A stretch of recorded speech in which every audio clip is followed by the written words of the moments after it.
Welcome to Grid Talk. My name is George Howson, and today we are here to preview the 2025 Belgian Grand Prix. Joining me today, we have Grid Talk's Ruby Price Hello.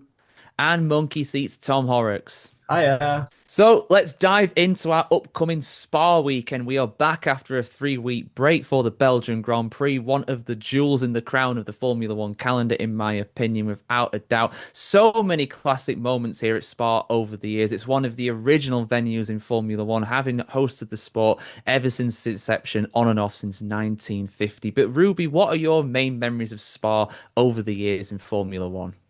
I don't know whether they're considered positive memories, but when I was trying to think about Spa through the years, all I could think about was Lewis Hamilton collisions, particularly at the end of the Kemmel Straight going into Lacombe, I think it is. 2012, I think it was. Lewis Hamilton in Pastor Maldonado, not Pastor Maldonado, Lewis Hamilton and Kamui Kobayashi. And then 2014, Nico Rosberg and Lewis Hamilton. 2022, Fernando Alonso and Lewis Hamilton.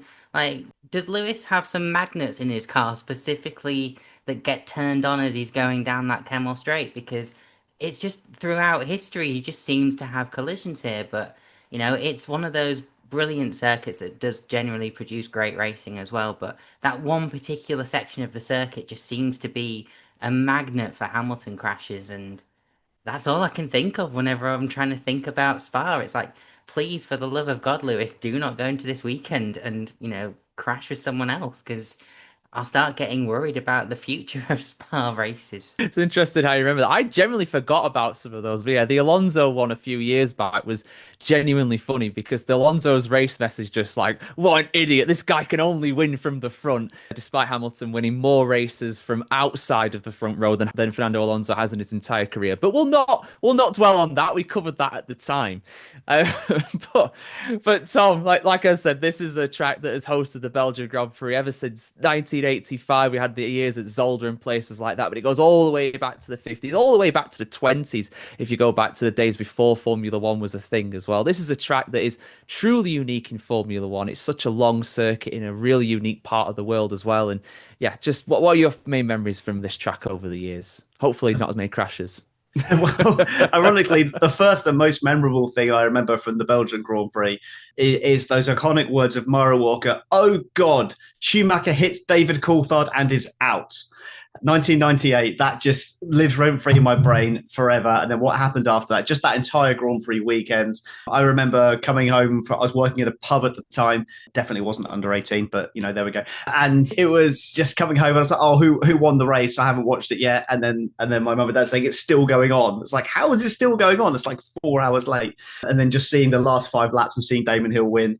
That always stands out as an amazing Grand Prix for me. Just looking through it as well, thinking back to Lewis Hamilton, not a crash, but that epic fight with Kimi Räikkönen and the completely draconian disqualification, or was it a 30-second penalty after the race or something? It was just enough to make him lose the win, which was clearly a case of Formula One making the punishment fit the crime as opposed to making the punishment as opposed to the offence.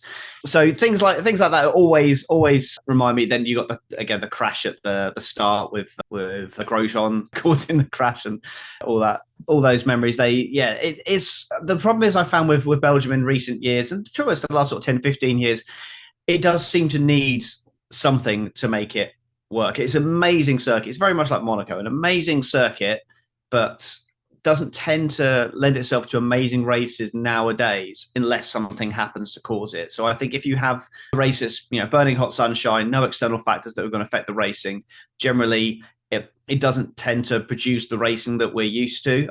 It might just be that we've had 5 or 6 bad years, and then the other years have been covered with rain and well-timed safety cars and things. But I think that's probably why the narrative shifted a little bit towards what we're going to talk about later on with the rotation and everything. If it had been an absolute barnstorm every year, I don't think we're in this position, which is disappointing. But I still love it. I still love watching it. It's still one of my favourite Grand Prix circuits to race on in the virtual world and to watch. And it's just a brilliant circuit. Yeah, I'll echo that. It is an absolutely brilliant circuit. I think it's without doubt the best one in Formula One, personally. And anybody who's been lucky enough to go there, like I did a few years ago, you'll know how special of a place it is. Seeing the cars go up Road Rouge. I mean, yeah, it's amazing watching it on the telly, but just seeing how steep that is. it just doesn't seem possible that cars can fly up there at 200 miles an hour near enough, but they do. And then you look at other corners as well, like the Pouon going around Blanchimont, and there's overtaking opportunities as well into Le Common and Les Sources and the bus stops. So it is a fantastic track. There have been some races that have been a bit drab. It's been strange, but I've always said this: you can get terrible circuits that produce great races, and you can also get amazing circuits that produce terrible races. It's just luck of the draw to an extent, but. We had a fairly eventful race last year as well. We'll talk about that a little bit as we go through. But something new or something returning, I guess you could say, for this year is the sprint, Ruby. We've got this race effectively replacing Austria on the sprint calendar. We've had a sprint at Austria, I think, pretty much every year since it's come in. Belgium had a sprint previously in 23. They took it away for 24, but it's back now in 25. Is this a track that you think is going to lend itself to this shorter format this weekend? I think it has the potential to be more suited towards a sprint. It's got it's one of the high speed circuits, but it also relies on a little bit of downforce for, those more tight and twisty areas. So, whilst we might see a lot of overtaking down the Kemmel Straight and towards the back end of the circuit, during that middle bit, we might not see as much of a spectacle when it comes to that. And, as I think leading on from what Tom was saying earlier about how, it's a race that does require something to happen, there's a chance of rain going on to this weekend. And that could, provided we actually get more than 2 laps behind the safety car and they call it, we might actually get something that actually triggers that more spectacle. But we've seen it time and time again with the sprints. Sometimes they just have sometimes they just resemble like the earliest stint of a race weekend, and sometimes they actually do a little bit more. But looking at drivers who are in need of a decent sprint this weekend, Charles Leclerc, he's not been having a great time in the sprint so far this year. Kimi Antonelli, similarly as well. Granted, we've only had 2 sprints so far, but average positions and stuff are just not looking great. But I'll tell you who might have a decent sprint this weekend. Lance Stroll, if it does rain. Yeah, exactly. I mean, Stroll, we criticize him a lot, and rightfully so, but in changeable, tricky conditions, he really can turn it on. Yes, he's dropped some absolute clangers like in Brazil last year, but when he's on it, he is on it like a car bonnet when it comes to those conditions. And yeah, it could lend itself quite well to this weekend, to be fair, Tom, if the weather forecast is accurate. And that's a massive if. We're all British. We know how inaccurate the weather forecast can be. But in that part of the world, in the Ardennes forest, the weather forecast, it doesn't mean anything. It does not mean anything. It is never accurate. But if we have potentially a wet sprint on Saturday and then a dry race on Sunday, that's great variance. And we saw that with Miami this year as well. Yeah, I think that's the key with the sprints. There has to be some variance in there, but my preference would probably be rain in the Grand Prix. And the reason being, because although it will probably make the sprint more exciting, if you look at, say, Formula 3 and Formula 2, they've got similar kind of short form races on that track. And what you end up happening, given that you've only realistically got the bus stop and then the end of the Kemmel Straight is your best chances for overtaking, what you find happens in these shorter lap races is you'll have a great lap one, but there'll be somebody who will inevitably go off, and then there'll be a safety car called at the end of lap one. And then with the Formula One cars going so much faster, this exacerbates the problem. We then get a safety car restart, and then we have another problem at the safety car restart. Before we know it, we're 10, 12 laps into the race. We haven't completed 3 racing laps, and then it ends up being a non-competition or a half points event. So I think with only 15 laps around the circuit, given it's such a long circuit, I feel that there's real possibility here where we're not going to get a full points race, especially if it rains. And that's my only concern with a circuit this long having a sprint. I think it's much more suited to places like Austria and Brazil that are much shorter tracks, and you can get more laps in, more chances of overtaking. So, but not Monaco. So that's my only concern for that. But the weather, as you've said on Belgium, microclimate, you can never predict the weather. It's even if it's baking hot sunshine, there's still that chance of rain at some point because it just holds everything in the trees and just all of a sudden out of nowhere, George Russell starts sweating and then it starts raining apparently. So I mean that wasn't on this circuit, but you get my point. It's just one of those tracks where you can't predict the weather at all, and that does add to the jeopardy. You can never say for certain that the race is done because something might change. Yeah, and on top of that as well, you've also got the fact it's such a long track, you can have it relatively dry in one part of the circuit and it's absolutely flooded wet in other parts. And we saw that at Silverstone to an extent, but I don't think people realize how big Spa is. It is so massive, and the elevation as well. I mean, Belgium's a really fat country, but for some reason, the Spa is in the one bit where there's these huge hills. The source I think is the lowest point, and then to the highest point, it's got to be a good 100, meters difference or something. It's incredible. So yeah, we'll see what happens there. It's, I mean, more action around Spa is good by me. I'd much rather have a sprint round here than like we do at China or somewhere like that for sure. But there are probably better tracks where we could have a sprint, I would say, just because of the length. Yeah, 15 laps it's not much. It's not much at all. It really is not. But yeah, so let's talk about Red Bull.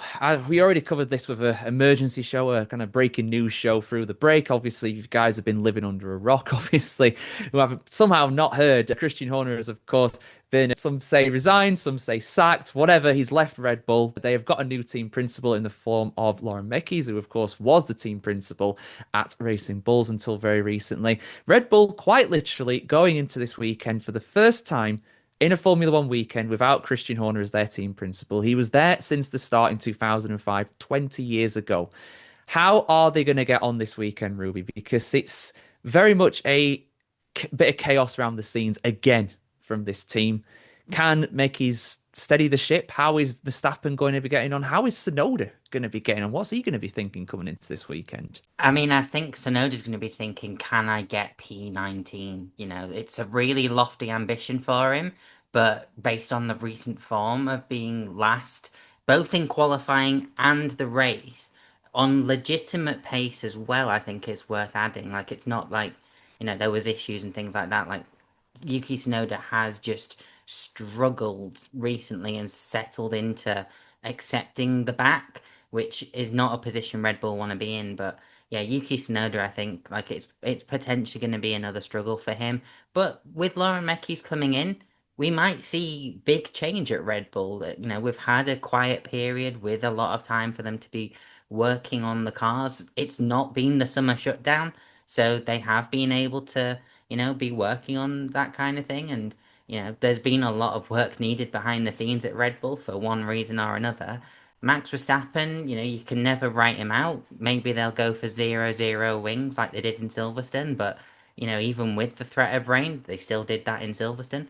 But, if it gives them that straight line advantage, that's all you need really for at least a good chunk of Spa.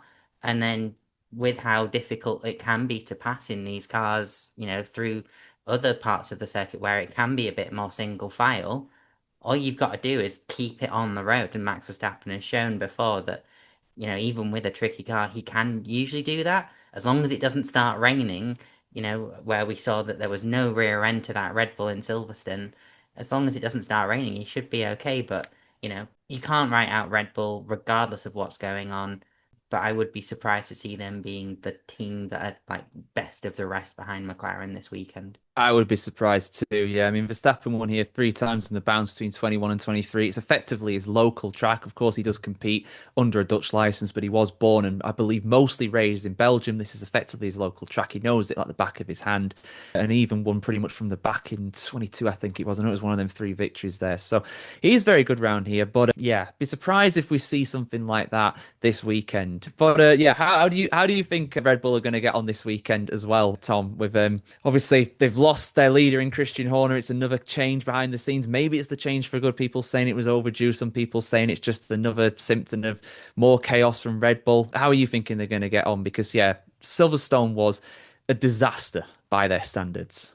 I honestly have no idea because let's be honest, like the team has been in existence for 20 years and Christian Horner has been ever present the entire time. I have no idea what they are going to do without him in this. Now, it might be that the time has come, but it may well be that Red Bull have said, well, look, we're not going to win the Drivers' Championship. We're not going to win the Constructors' Championship.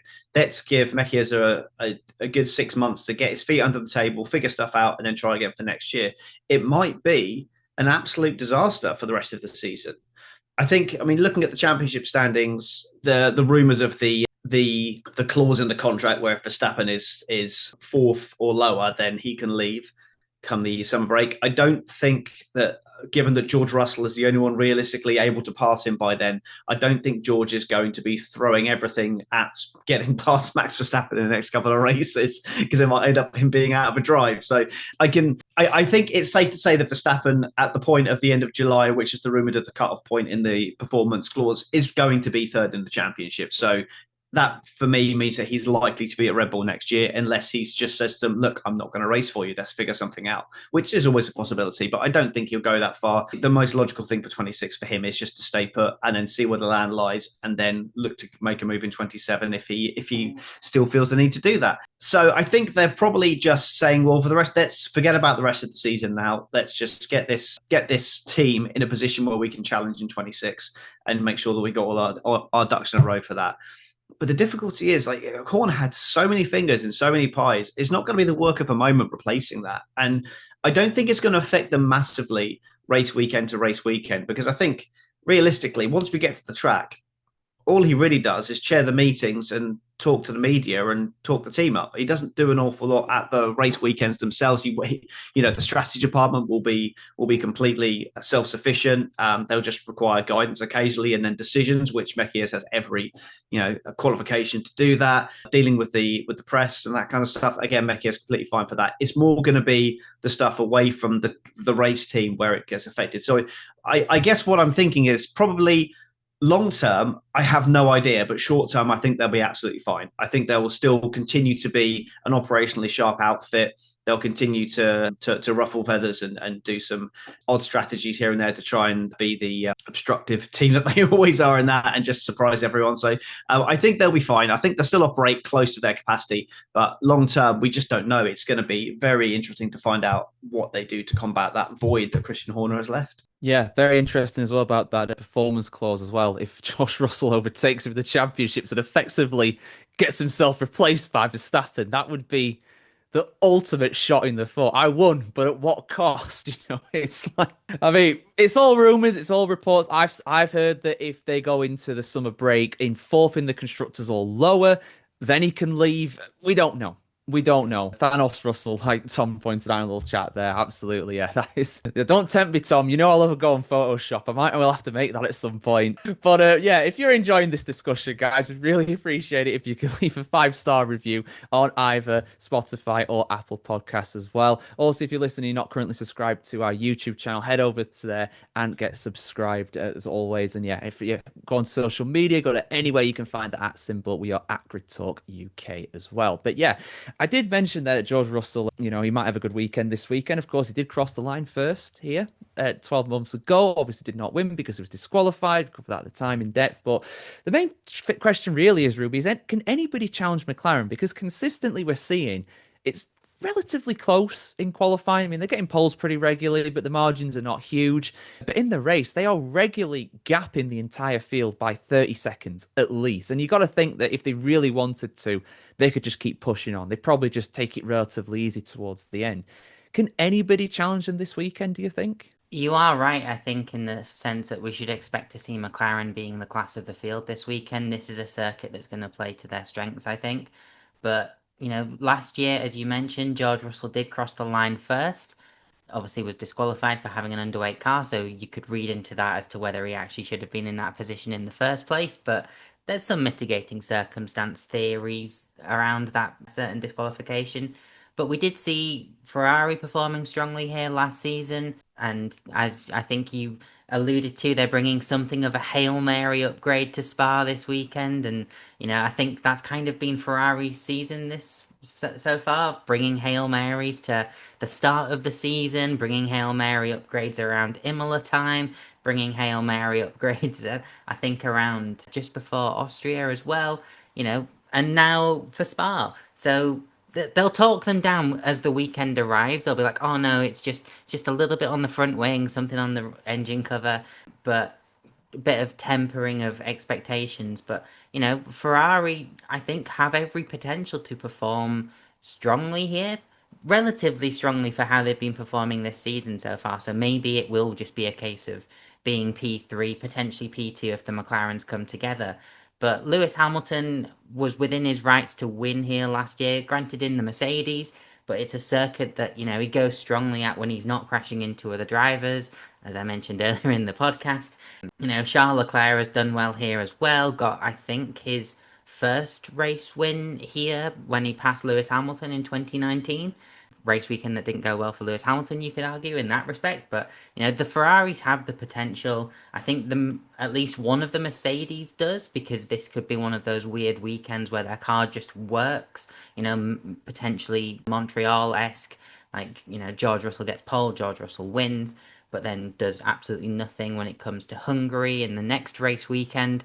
But I don't think it's going to be Kimi Antonelli if it is going to be one of the two Mercedes drivers to make the challenge. And as I say, you can't rule out Red Bull, but I don't expect them to be up there either. Yeah, it's an interesting one for Ferrari, and thanks for copying the phrase that I used in the notes there. Their Hail Mary upgrade, for people that aren't aware, is basically they're reportedly bringing an entire new rear to their floor, which should make it more stable and just more predictable, which is the thing that Charles Leclerc and Hamilton can both agree on. It has definitely not been. But it is a great track for both their drivers here over the years. Hamilton's won here 5 times, despite his crashes, like we've mentioned. And Leclerc did, of course, win here in his first win here in 2019 as well, with a totally legitimate engine in the back of that Ferrari that is totally not controversial at all. But we're not going to dwell on that. But what do you think, Tom? Because, you're wearing the McLaren gear. I'm sure you're going to be repping McLaren up in this one. But it is kind of hard to see how anybody could really challenge them at this point. But then again, maybe Mercedes, it's meant to be cool. They do well when it's relatively cool by F1 standards. Yes, they do, and the circuit does suit them as well. And I do think you're right, though. The McLaren,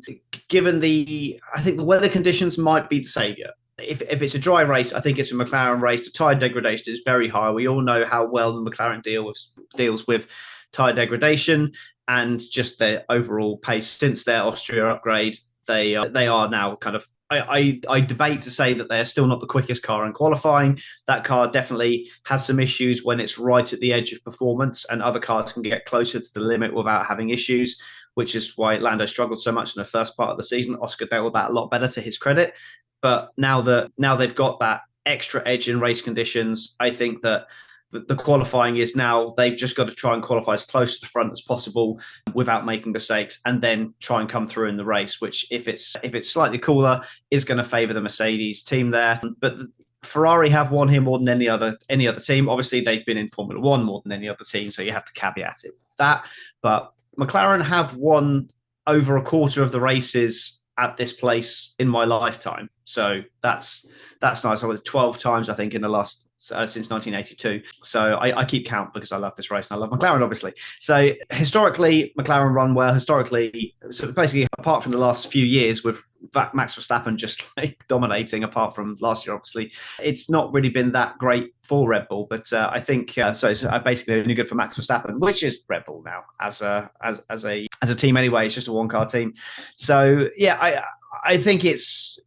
Predictably, it's between those three. I think it all depends on how this Ferrari upgrade works. I think it's going to be McLaren, but depends how this Ferrari package pans out. If it ends up being a car that can give Lewis Hamilton a chance to win here, then he will become the joint most winningest driver at the Belgian Grand Prix with Michael Schumacher, which, considering he's had a lot of bad luck around here, just shows how much dominance he's had over the years. But you can't rule out Charles Leclerc, who has been the better of those two drivers this season. Obviously, you only got the one driver in the Red Bull that could do anything there. So, and like I said, I don't think it's going to be a good race for Antonelli. However, he has gone well here. He did well here in F2. So yeah, who knows? It is all open, but I would say that it's McLaren's to lose as usual. But I wouldn't be surprised to see any of 5 drivers going for the win here. Yeah, and Spa does lend itself to. I mean, we saw that last year. I mean, obviously, George Russell backing everybody up to an extent did make the pack a lot closer. But I swear, like the top 5 drivers on the road were all neck and neck pretty much. And you've got such a long run down into Le Mans. I mean, I don't think it is now. I think Azerbaijan might have overtaken it, but it was the longest flat out zone from La Source all the way to Le Mans. So it does lend itself towards this pack racing that we see at tracks like Monza as well to an extent. So I'm all for it. I think it's going to be a very entertaining race. I'm just hoping it's a bit closer from that point of view. But as a McLaren fan, I also wouldn't turn my nose up at a 1-2 again either. So we'll see what happens. But the future of Belgium on the calendar, Ruby, it's an interesting topic. When Formula One announced that Belgium was extended, that we were going to keep going to Spa, everybody was hyped about it. Everybody liked that. But then they looked past the headline and they saw the dreaded race rotation scheme, the one that Stefano Domenicali said he was going to do, and he's doing it. We're not going to have a Belgian Grand Prix in 2028 and presumably not 2030 either. It's going to become every other year after 2027. We've already waxed lyrical about how special this race is, but it absolutely deserves to be on the calendar every year, in my opinion. It does. And, this whole race rotational discussion, why are we rotating the races that everybody agrees are the great races? Why not, when we're looking at introducing new circuits, make those the rotational ones? Because then at least if it doesn't work, you can say, oh, it's okay, we're not going to do it next year, we'll go somewhere else. Make the race rotational system make sense, not take away the most iconic racing circuits from Formula One. But, we had a rotation between the German Grand Prix and the European Grand Prix historically. And, when obviously we've now lost Hockenheim, we've lost the Nürburgring, at least the Grand Prix version of it for Formula One. We've lost a lot of motorsport heritage in exchange for, oil baron countries and, other ones that I won't say on this podcast because, let's not go down that route. But Spa has that historical element. It's challenging, it's fast, it's not an easy circuit. You get the challenge of the conditions because it's not consistent, and obviously, Formula One in the wet, that could be a whole podcast of its own. But there is definitely something I think that's like a misled decision in this area. Like someone has given the wrong briefing note to the people in the room making this decision because Spa deserves to be on the Formula One circuit for its entire existence, and it just makes no sense. All the drivers like it, all the teams like it. It's in the middle of Europe. What's wrong with Spa? Money. They don't pay enough. Simple as that. That's what it is. We can sugarcoat it all we want, but that's the reality of it.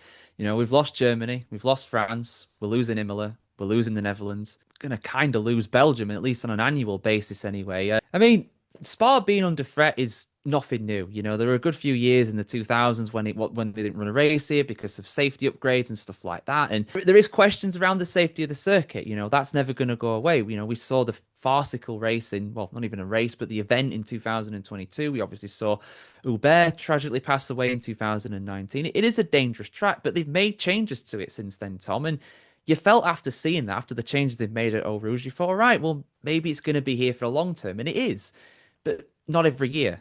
And we see races that come onto the calendar. I'm not going to name names again, but you already know the ones I'm talking about, where it's like, who actually looks forward to that? Who actually thinks, oh, I'm so glad we've got this race for the next 15 years? Like, Spa is just universally loved by everybody. It is, yeah. I think I'm not gonna defend the decision whatsoever, but I'm gonna play devil's advocate in a world where Formula One are gonna be charging so much more for these events because they are so popular, and yes, it is all about money. I think I would rather have a Belgian Grand Prix every 2 years than have them go into administration because they can't afford the sanctioning fee. Now that doesn't mean that it's right that they get charged this ridiculous sanctioning fee, but it's a kind of circuit where it's, unless they're going to do something to it like they did, which they've already done to be fair, but to a lesser degree, unless they do something to it like they did to the Österreich ring and change it into this what was the A1 ring and basically just lop a huge section off it to make it easier to maintain and a lot cheaper to maintain, there's not going to be any way that they can compete with these other venues that are completely flat. They can go wherever they want. They don't need to knock down houses and dig out thousands of tons of earth to increase runoff areas. They can just lay a new bit of tarmac down. They're always going to be fighting against that. So if they want to maintain the safety standards that Formula One dictate, which they absolutely should do, then I would rather have it every 2 years than have an unsafe track that gets cancelled overall because they can't afford it, or we dread to think we have another disaster and someone else was to perish at the track. So I would much rather, playing devil's advocate there. I can see why it's gone onto the rotation, but God, it still sucks. It still sucks. It does. It really does. And this is the thing that people who are relative new fans are not too, clued about the history. Spa's already had a huge section locked off. It used to be like a 10-mile track or something like that back in the day. This is the longest track on the Formula One calendar by a long distance, but it used to be way longer. It used to be pretty much led for the Nürburgring, I do believe, the old one. So it was massive. So they've already done those kinds of changes in the past, but yeah, it does suck. It really, really does. But we've got it for the next few years every year, but and after that, it's every other year. And it does make you wonder what's going to happen, what's going to rotate with it, an Imola, a Barcelona, or something like that. We don't know yet, but we'll see. Anyway, let's get away from the negativity, the positivity. Sauber, one of the form teams in Formula One right now, somehow. They've scored more points in the last 3-4 races, I think, than Red Bull, which again, one car team, but still a 4-time champion in that one car team. Ruby, what could they do this weekend? Because even if they qualify badly, they just find a way to get up there, particularly in the hands of Nico Hulkenberg. What could they achieve this weekend around Spa? I will start off by saying Red Bull made the decision to only have a car that can be run by one driver, so that's a valid comparison. But absolutely, Nico Hulkenberg has been doing absolute bits in that Sauber recently. He doesn't even have to qualify in the top 10 and hold up a load of drivers and to secure those points. He's been doing it somehow on racecraft and still after all of this time. I said during the mid-season driver grades, I questioned why Haas brought him out of retirement as a full-time driver because I thought that story was over. He was not going to contribute to it in a way that would change the narrative. But fool me, I guess, because Nico Hulkenberg has been fantastic so far this season for that team, scoring more points than they have in the last couple of seasons, I would say, since, Alfa Romeo pulled out, and maybe even since Alfa Romeo really took over as a title sponsor for that team, because Charles Leclerc and Marcus Ericsson, I think, was the last time we saw a truly profitable duo in that car. And that's not even really saying a lot of positives about Marcus Ericsson in that respect. He just mostly brought the money. But yeah, Nico Hulkenberg has been brilliant, and I think there is every potential to see him finish not necessarily as high as P3. I think that would take an absolute miracle, but that P7, P8, P9, P10, they're all open positions because of how tight this midfield is. And Sauber recently have been the team to capitalise on that. Gabriel Bortoleto, he'll be hoping that he can build on his first bit of points that he got in Austria. But I think for him, it's more of a case of just get more track time under his feet. That seat is, undeniably his. It's going to be his next season as well. But yeah, the recent influx of the Audi money has clearly shown that Sauber have been able to develop the car a bit. And, let's see what happens with Audi next year. But yeah, I think there's every potential for them to be in those lower points positions. Yeah, they definitely got a chance of points, which, for 22 of the 23 rounds last season, they didn't get. Now they got a podium and they're scoring good points regularly. It's absolutely incredible. It really, really is. They are fully optimizing their package. And again, another key person left Red Bull, Jonathan Wheatley. Now Sauber are doing well and Red Bull aren't. I mean, there's more than that have left Red Bull, obviously, but it makes you think, doesn't it? It really does make you think. They really, really are a form team at the moment. If they can keep sixth by the end of the season, nobody would have seen that coming. Nobody, not before this season. But let us get into our predictions now. We're in the second half of the season. It's really heating up. The pressure is on. Tom, what's your predictions for this weekend? Pole position, top three for the podium, a sprint winner as well because it's a sprint weekend, and also your bold prediction, please. I completely forgot about the sprint weekend, even though we mentioned it earlier. Right. Okay. So I think whoever gets pole is not going to win the race. So I think it's going to be a McLaren 1-2. I think Norris is going to take pole, but then Piastri is going to win the race. So I say what? Yeah. So I think Norris is going to take pole. Piastri is going to win the race with Norris in second place, and it's going to be that run down into turn one on lap one. Norris loses yet another lead from pole, but which has not been so much of a narrative this year. I have to say, I think it's only happened once this year, but still one too many. To round out the podium, I am going to go for George Russell. Sprint winner, I am going to go for Lando Norris. And then bold prediction, why not? Let's go for two Saubers in the points. They're operationally sharp. They're doing it. The car is still like the eighth, ninth, maybe even 10th fastest car, but they're just operationally, they've got the car to a point where they can fight, and they're actually delivering the results, which is something that Sauber have not done at all in the last 5 years. So that's good for them. So I'm going to give them some love. I'm going to go for a double Sauber points. They would absolutely love that. Absolutely. Yeah, they'd be catching Williams at that rate. They'll be sweating at that point at Grove. But yeah, Ruby, what are your predictions? Christian Horner comes back and no. So let's start. Let's do it chronological order. Sprint winner, I will say Oscar Piastri. I think he's overdue a sprint win this season, if I'm remembering correctly. But yes, Oscar Piastri for the sprint. In terms of pole position, I'm going to say George Russell, because I think in a similar way to Tom, whoever starts on pole is not going to win this Grand Prix. So George Russell will be on pole. And then when it comes to the podium, it's going to be Oscar Piastri. And then I'm going to say Lando Norris. And then why not? I'm going to say Lewis Hamilton gets that first podium of the season. It was closely denied in Silverstone, and I think, if it weren't for maybe a couple of bad decisions by Ferrari and obviously coming out of the pit lane, he might have been in that position to at least, end that podiumless streak this season. And then, I've already kind of been a bit bold with that, but let's go bolder. Franco Colapinto gets points. Franco Colapinto is going to get a points position. I think that's already bold enough saying it's going to be above P13, but, top 10. Top 10. It's happened again. Someone's taken my bold prediction just before I was about to do it. I gotta think of another one now, while also it's not that bold, is it, then, if we're all agreeing? No, because I'm going to go for it. I'm always going for Franco for the points. It's always happening now until it eventually happens or he gets replaced by Bottas or Aaron or someone like that, But anyway, I'll think of another one while I'm also doing my predictions, multitasking. So I'm going to go with a pretty similar to most of your guys, to be honest with you. I'm going to go with Norris for the sprint win. I do think whoever's going to get pole is not going to win. It's just a weird one round Spa. So I'm going to go for Norris to also get pole position. Piastri to win the race, though. Norris in second. I was thinking both Russell and Hamilton with that third place in the podium. I'll go different. I'll go Charles Leclerc.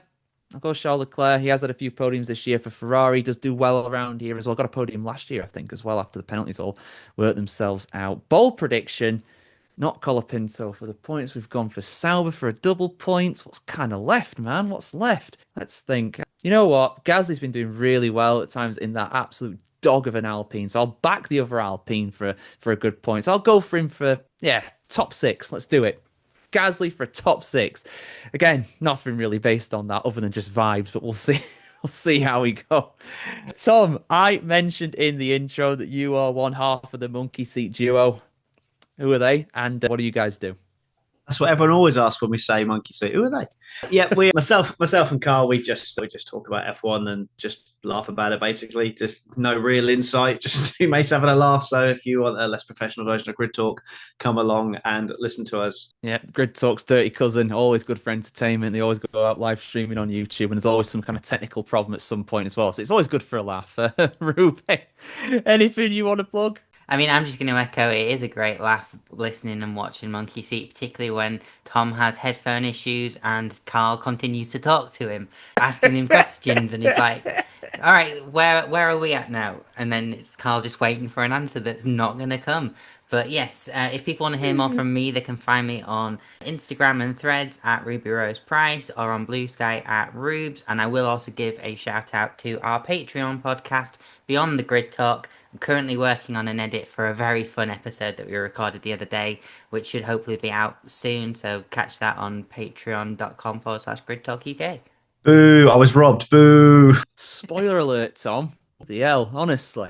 Yeah, it's always a good laugh with the Patreon exclusives one. We can do some fun things like that, and it's always a good time. So do go check us out on there. If you want to see more from me, you can head over to Formula Reports. I love speaking about all things Formula One, and I don't hold back when it comes to that as well. Definitely some unfiltered opinions on there as well. But yeah, if you want to see more from Grid Talk, you can head over to our YouTube as well as Amazon Fire, Spotify, Apple Music, Verbal, and Pocket Cast. Just search for F1 Grid Talk for our big back catalogue of shows with previews and reactions to the race results going all the way back to 2019. 2019. This marks the 6th-year anniversary. Our first ever race coverage was Belgium 2019. So yeah, 6-year anniversary now. Yes, we are feeling old, Ruby. Absolutely. It was a different world back then, before the pandemic, before everything, but Formula One, we're still going to talk about it. That's not changed. Extra special thank you as well to Jared, Bradley, and Holly Eagle for supporting us on Patreon. If you want to support the show further, head over to there for some exclusive Patreon content. Also, make sure you subscribe to our YouTube channel as well to be the first one to know when each new weekly episode is released. And we'll be back soon with plenty more F1 content. We'll be reviewing the Belgian Grand Prix soon after the race happens. So yeah, thank you very much for listening, guys. Have a great day. Hope you enjoyed the show, and goodbye.